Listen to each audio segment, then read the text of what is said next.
اعوذ باللہ من الشیطان الرجیم، بسم اللہ الرحمن الرحیم۔ درود پاک۔ اللہم صلی علی سیدنا محمد وعلی آل سیدنا و مولانا محمد وبارک وسلم وصلو علیہ۔ مل کے پڑھیے الصلاۃ والسلام علیک یا سیدی یا رسول اللہ، الصلاۃ والسلام علیک یا سیدی یا حبیب اللہ، الصلاۃ والسلام علیک یا سیدی یا نبی اللہ وعلی آلک واصحابک یا سیدی یا نور اللہ۔ وعن عبد اللہ بن عمر قال قال رسول اللہ صلی اللہ علیہ وسلم لا یؤمن احدکم حتی یکون ہواہ تابعا لما جئت به رواہ فی شرح السنة۔ وقال النووی فی اربعینہ ھذا حدیث صحیح رویناہ فی کتاب الحجۃ باسناد صحیح۔ روایت حضرت عبداللہ ابن عمر رضی اللہ تعالیٰ عنہ سے آپ فرماتے ہیں، فرمایا رسول کریم رحمۃ للعالمین علیہ الصلاۃ والتسلیم نے کہ تم میں سے کوئی اس وقت تک مومن نہیں ہو سکتا جب تک کہ اس کی خواہش میرے لائے ہوئے کے تابع نہ ہو۔ اسے شرح سنہ میں روایت کیا نووی نے اپنی 40 حدیث میں، اور 40 حدیث میں فرمایا کہ یہ حدیث صحیح ہے، جسے ہم نے صحیح اسناد کے ساتھ کتاب الحج میں روایت کیا۔ یہ حدیث پاک ایک مرکزی چیز کی جانب اشارہ کر رہی ہے کہ فرمایا گیا کہ تم میں سے کوئی اس وقت تک مومن نہیں ہو سکتا۔ یاد رکھیں، آنے والی جو بات ہے وہ معلوم ہوتا ہے کہ شدید عمل کی متقاضی ہے کہ اس بات پر ضروری طور پر عمل کرنا یہ نہایت ہی ایک ضروری چیز ہے، لیکن یہ بھی ساتھ اپنے ذہنوں میں نوٹ فرما لیں کہ اگر کوئی شخص عمل نہ کرے جیسا فرمایا گیا تو اس سے انسان کافر تو نہیں ہوتا، جیسے حضور علیہ الصلاۃ والسلام نے فرمایا کہ کوئی شخص مومن نہیں ہو سکتا۔ اس سے مراد یہ ہے کہ وہ شخص مسلمان رہتا ہے لیکن مومن کے درجے تک نہیں پہنچا ہوا، کہ جو اگلی بات فرمائی گئی اس پر عمل نہ کرے۔ اور وہ اگلی بات کیا ہے اس کو سماعت فرمایا تم میں سے کوئی شخص اس وقت تک مومن نہیں ہو سکتا جب تک کہ اس کی خواہش میرے لائے ہوئے کے تابع نہ ہو۔ اب اس کے اندر یہ دیکھیں کہ لائے ہوئے کے تابع حضور علیہ الصلاۃ والسلام کیا لائے؟ کتاب اللہ،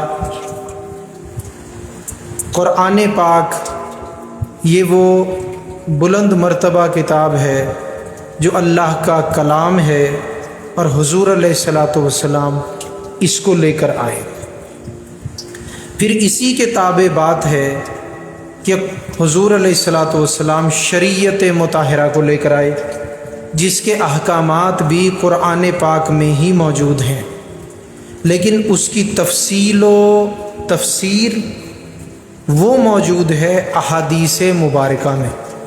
تو یوں سمجھ لیں کہ قرآن اور احادیث، ان میں جو احکام ہیں وہ سارے احکام اس بات میں داخل ہیں کہ ان سب پر عمل کیا جانا چاہیے۔ حضور علیہ الصلاۃ والسلام اس میں جو آپ کی منشا مبارک ہے وہ یہ ہے کہ جو میں لایا ہوں، یعنی قرآن بھی اور حدیث جو کہ وحی خفی ہے، جس کا مضمون وحی خفی ہے، تو دونوں وحییں جو حضور لے کر آئی ہیں، تو ان پر عمل کرنا اور ان کے تابع ہو جانا، یعنی آپ کی جو مہذب اردو ہے اگر اس میں ہم کہیں تو سر تسلیم خم کر دینا، سر کو جھکا دینا۔ مسلمان اسی کو کہتے ہیں کہ جو جھک جائے، جو تسلیم کر لے اسی کو مسلمان کہتے ہیں۔ تسلیم کے معنی ہے جب احکامات آ جائیں تو پھر اس طرح سے جھک جائے کہ اپنی خواہشات نہ رہیں، بلکہ اپنی خواہشات کو ختم کر کے اللہ و رسول کے احکامات پر کاربند ہو جائے اور اس کے تابع ہو جائے۔ تو جب وہ اس کے تابع ہو جائے گا تو اب مسلمان کے درجے سے ترقی کر کے اب مؤمن کے درجے پر چلا جائے گا۔ مسلمان وہ ہے جس نے کلمہ پڑھا۔ اب مختصر الفاظ میں کہ مسلمان کون ہے اور مومن کون ہے، مسلمان وہ ہے جس نے کلمہ پڑھ لیا، وہ مسلمان ہے۔ اب وہ نماز اگر پڑھ رہا ہے تو احکامات کے تابع ہے، یعنی فرائض، واجبات اور سنن موقدات، اور حتیٰ کہ اگر آپ اس میں دیگر احکام بھی شامل کر لیں تو اب یہ سارا مجموعہ ہے کہ اگر وہ عمل کر رہا ہے تو عمل والا مسلمان ہے، اور اگر عمل نہیں کر رہا، نماز کو چھوڑے بیٹھا ہے، تو اب وہ بے عمل مسلمان ہے، اور اگر اس کی بد عملی بڑھتی چلی جائے گی تو وہ فاسق و فاجر کے درجے تک گر جائے گا۔ لیکن فاسق ہونے کے باوجود، میرے دوستو، فاجر ہونے کے باوجود، اللہ و رسول کے حکم پر فرمان پر عمل نہ کرنے کے باوجود وہ شخص کافر نہیں ہوتا، وہ شخص کافر نہیں ہوتا، مسلمان ہی رہتا ہے، کیونکہ انکار کر دے۔ اگر کسی حکم کا انکار کر دیا تو بندہ دائرہ اسلام سے خارج ہو گیا اور اب مسلمان نہ رہا۔ لیکن اگر وہ کسی بھی ضروریات دین کا انکار نہیں کرتا تو وہ شخص، کلمہ اس نے پڑھ رکھا ہے تو وہ مسلمان ہی ہے، ہم اسے کافر نہیں کہہ سکتے۔ اگرچہ وہ فاسق، اس کی اتنی زیادہ بدعملی ہو جائے حتیٰ کہ وہ فرما دیا گیا، فقہائے کرام نے یہ فیصلہ کر دیا، فقہائے کرام فرماتے ہیں اگرچہ وہ سود خور ہی کیوں نہ ہو، آپ کو معلوم ہے نا سود کا کتنا بڑا گناہ ہے، اسی طرح اگرچہ وہ شراب نوش ہی کیوں نہ ہو، اگرچہ وہ قاتل ہی کیوں نہ ہو، لیکن پھر بھی کافر نہیں ہوگا، دائرہ اسلام سے خارج نہیں ہوگا، رہے گا مسلمان ہی، لیکن وہ فاسق کے درجے میں چلا جائے گا، فاجر کے درجے میں چلا جائے گا۔ اگر اس سے بھی گر گیا تو وہ معلن کے مرتبے میں چلا جائے گا، اس درجے میں گر جائے گا جس لوگوں کو لعنت شدہ لوگ کہتے ہیں، لعنت یافتہ لوگ کہتے ہیں، جن پر اللہ کی مار ہے، دونوں جہانوں کا عذاب ہے، دونوں جہانوں میں جن کی پکڑ ہے، ان لوگوں کی لسٹ تک وہ گر جائے گا، ان درجوں تک وہ گر جائے گا۔ لیکن وہ کتنا ہی کار ذلت میں گر جائے، جب تک ضروریات دین میں سے کسی چیز کا انکار نہ کرے وہ کافر نہیں ہوتا۔ اب یہ ساری گفتگو کس بات پر کر رہا ہوں؟ اس بات پر کہ حضور علیہ الصلوۃ والسلام نے فرمایا لا یؤمن احدکم، تم میں سے کوئی مومن ہرگز نہیں ہو سکتا حتی یکون ہواہ تابعا لما جئت بہ، فرمایا اس وقت تک مؤمن نہیں ہو سکتا کہ جب تک میرے لائے ہوئے کے اپنی خواہش کو تابع نہ کر لے۔ بات سمجھ میں آ رہی ہے؟ لیکن میری گفتگو اس زمرے میں ہے کہ شک کو دور کر دوں، کہیں ایسا نہ ہو کہ اس حدیث پاک کے کلمات کو سن کر یا پڑھ کر کوئی شخص کسی بھی شخص پر جو ہے وہ فتویٰ لگا دے کہ جی وہ کافر ہو گیا، یا کوئی ایسا شخص جو عالم ہو لیکن عقائد اس کے درست نہ ہوں اور اس کی زبان پر، نو کے زبان پر ہر وقت کفر کے فتوے زبانی جاری ہوتے رہتے ہوں اور وہ لوگوں کو کثرت کے ساتھ کافر قرار دے دیا کرتا ہو اور امت کو توڑا کرتا ہو اور فرقوں کے اندر جو وہ فاصلے پیدا کیا کرتا ہو اور وہ اس قسم کا معاملہ کر دے کہ سوائے اس کے فتوے کے مطابق اس کے علاوہ نعوذ باللہ کوئی مسلمان ہی نہ بچے، تو ایسے لوگ موجود ہیں۔ تو اس کی رد میں بتا رہا ہوں کہ وہ حدیث پاک کے ان کلمات کو اس مقصد کے لیے استعمال نہ کر لے کہ سب کو کافر قرار دے دے، اور پھر جو لوگ کافر قرار دے دیتے ہیں آپ کو معلوم ہے پھر وہ مسلمانوں کا، عام لوگوں کا قتل عام بھی شروع کر دیتے ہیں۔ اگر ایسا نہ ہوتا تو داتا دربار پہ دھماکہ تو نہ ہوتا، بابا فرید رحمۃ اللہ علیہ کے مزار مقدس پہ دھماکہ تو نہ ہوتا، پیر بابا کے مزار پر تو جو ہے دھماکے اور قتل نہ ہوتے، یا پشاور کے قصہ خوانی بازار میں تو دھماکہ نہ ہوتا، یا جناب جو ہے وہ پشاور کے سکول میں دھماکہ نہ ہوتا۔ یہ جتنا کچھ ہے اس کی بنیاد کیا ہے؟ بنیاد یہ ہے کہ احادیث پاک کی جو صحیح تعلیم ہے نہ خود ملی ہے نہ آگے دی جاتی ہے، بلکہ ان سے میرے دوستو کفر کے فتاوے، احادیث کے لفظوں کا غلط استعمال کر کے نکال کر اور مسلمانوں کا قتل عام کیا جاتا ہے۔ یاد رکھیں یہ گناہ کبیرہ ہے، جو شخص ایسا کرتا ہے وہ جہنم میں جاتا ہے، اور وہ شخص اگر دل سے یہ یقین رکھے ہوئے ہے کہ جو عام مسلمان ہیں نعوذ باللہ سارے کے سارے کافر ہو چکے ہیں، ہندوستان کے مسلمان، خاص طور پر فتوے یہیں لگتے ہیں نا، ہندوستان کے مسلمان، پاکستان کے مسلمان، بر صغیر پاک و ہند، یہ جو بنگلہ دیش ہے، یا جناب جو ہمارے اس قسم کی جگہیں ہیں، علاقے ہیں، ملک ہیں، تو جو اگر یہ یقین کر لے گا کہ یہاں پہ بسنے والے لوگ وہ نعوذ باللہ کافر ہیں سوائے ہمارے یا ہم لوگوں کے یا ہمارے گروہ کے، تو آپ یہ یقین جان لیں کہ اب وہ اسلام کے درجے میں بھی نہیں رہے گا، کیونکہ احادیث پاک کے مطابق جو فقہاء نے فیصلہ کیا ہے اس کے مطابق کفر لوٹتا ہے، کفر لوٹتا ہے۔ اگر کسی مسلمان کو انسان کافر قرار دے دے تو اب وہ کفر لوٹے گا، وہ مسلمان تو مسلمان ہی رہے گا، لیکن کفر کا فتویٰ لگانے والا کافر ہو جائے گا۔ بات آپ کو سمجھ میں آئی؟ تو کفر کا فتویٰ لگانے والا کافر ہو جائے گا، تو اگر وہ فتویٰ لگاتا ہے تو پھر بھی کفر لوٹے گا، اور اگر اس سے بھی پہلے وہ یقین رکھتا ہے کہ حدیث پاک سے جو بات نکل رہی ہے وہ یہی نکل رہی ہے کہ جو بندے اپنی خواہشات رکھتے ہیں، گناہ کرتے ہیں، حضور علیہ الصلاۃ والسلام جو لائے ہیں اس کے تابع نہیں ہوتے، نعوذ باللہ وہ سارے کافر ہو چکے ہیں۔ جو بندہ یہ عقیدہ رکھے وہ ضروریات دین کا انکار کرتا ہے، مسلمانوں کے ایمان کا انکار کرتا ہے، لہٰذا وہ بندہ دائرہ اسلام سے خارج ہو جاتا ہے۔ لہٰذا بات بات پر کفر کے فتوے جاری کرنا، اس سے پرہیز کرنا چاہیے۔ علم والوں کو بھی پرہیز کرنا چاہیے، جو عقیدے ذرا زیادہ اچھے نہیں رکھتے خاص طور پر ان کو پرہیز کرنا چاہیے، اور عام لوگوں کو تو بالکل ہی ان معاملات میں نہیں پڑنا چاہیے۔ تو یہاں پر یہ نہیں فرمایا گیا کہ وہ مسلمان نہیں رہتا، یہ حدیث کے الفاظ نہیں ہیں۔ حدیث کے الفاظ کیا ہیں؟ جب حدیث پڑھی یا پڑھائی جاتی ہے، سرسری سی گفتگو ہوتی ہے، وہیں سے فتاوے نکال لیے جاتے ہیں، اور وہیں سے پھر جو ہے وہ فتاووں کو جاری کر دیا جاتا ہے، اور پھر معاملات شروع ہو جاتے ہیں۔ اب حدیث کے الفاظ پر پھر دوبارہ سے غور کریں، یہ نہیں فرمایا کہ وہ شخص مسلمان نہیں رہتا، بلکہ فرمایا لا یؤمن احدکم، فرمایا وہ مومن نہیں ہے۔ اور اب یہ سمجھ لیں کہ مومن اور مسلمان میں کیا فرق ہے۔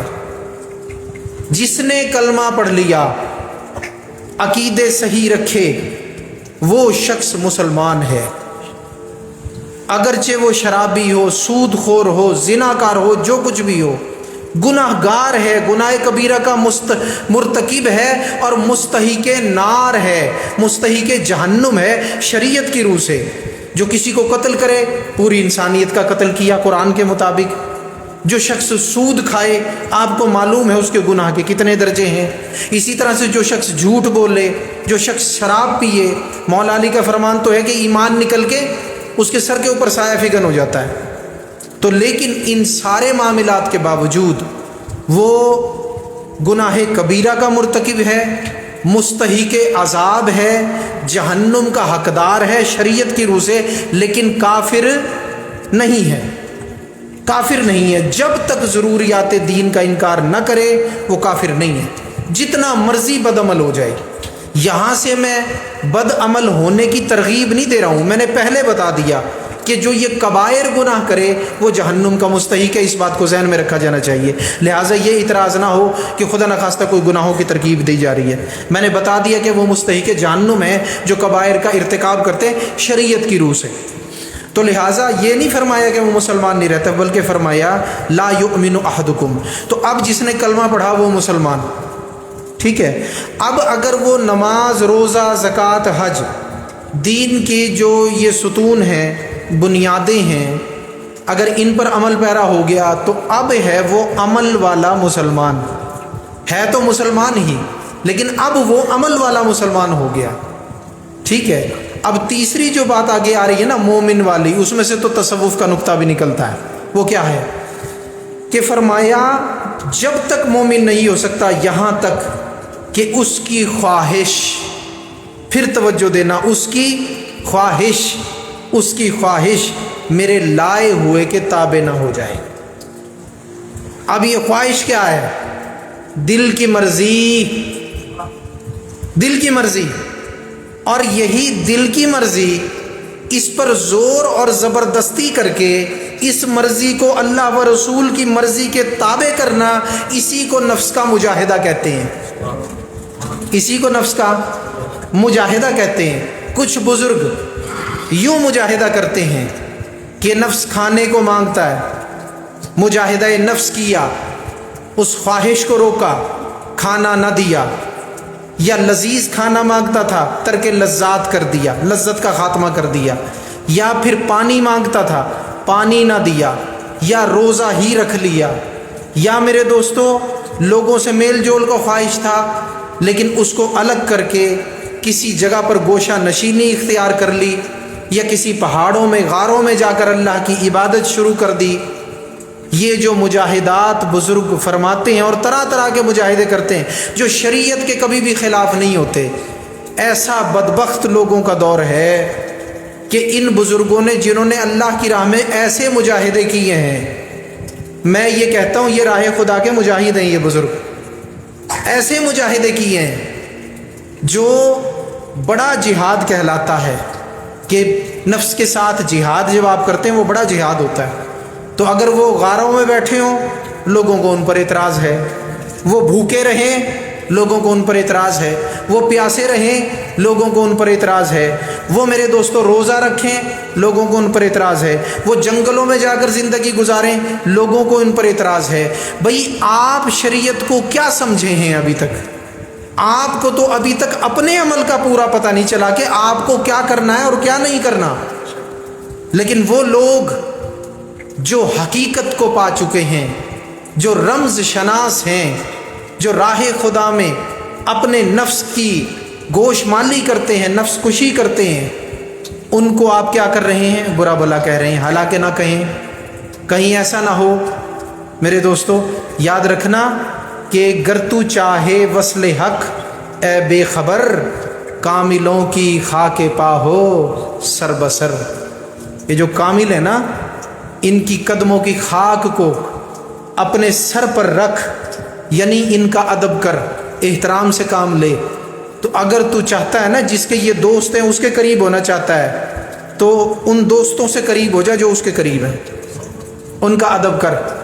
اللہ اکبر۔ اور ادب پہلا کرینہ ہے محبت کے کرینوں میں، اور فرمایا گیا کہ بے ادباں مقصود نہ حاصل تے نہ درگاہ ٹوئی، باج تے منزل مقصود نہ پہنچے باج ادب تھی کوئی۔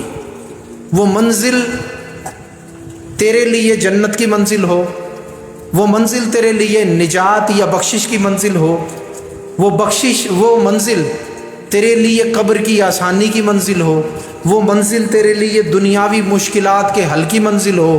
جتنی بھی منازل ہیں، جب تک اہل اللہ کا ادب نہیں کرو گے اللہ تمہاری مشکلات کو حل نہیں کرے گا۔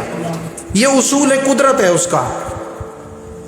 اللہ کے کچھ اصول ہیں نا، ان میں سے ایک اصول ہے یہ، جو اس کے یاروں کا نہیں بنتا ان سے بغض رکھتا ہے، زندگی بھی برباد ہو جاتی ہے، آخرت بھی برباد ہو جاتی ہے۔ تو اب یہ وہ لوگ ہیں، کچھ تو یوں میرے دوستو اپنے نفس کی خواہش کو چھوڑ کر اور حضور علیہ الصلاۃ والسلام کے لائے ہوئے کہ کس طرح سے تابع ہو جاتے ہیں کہ جبر کر کے اپنے نفس پر، اپنے نفس کی مرضی کو اللہ و رسول کی مرضی کے تابع کر لیتے ہیں، اور پھر ترک لذات کر کے، ترک دنیا کر کے، اور میرے دوستو جو ہے وہ اپنے نفس کی خواہشات کو ترک کر کے مجاہدے کو اختیار کرتے ہیں۔ اور قربان جائیے ہمارے حضرات خواجگان نقشبندیہ مجددیہ، وہ عظیم ہستیاں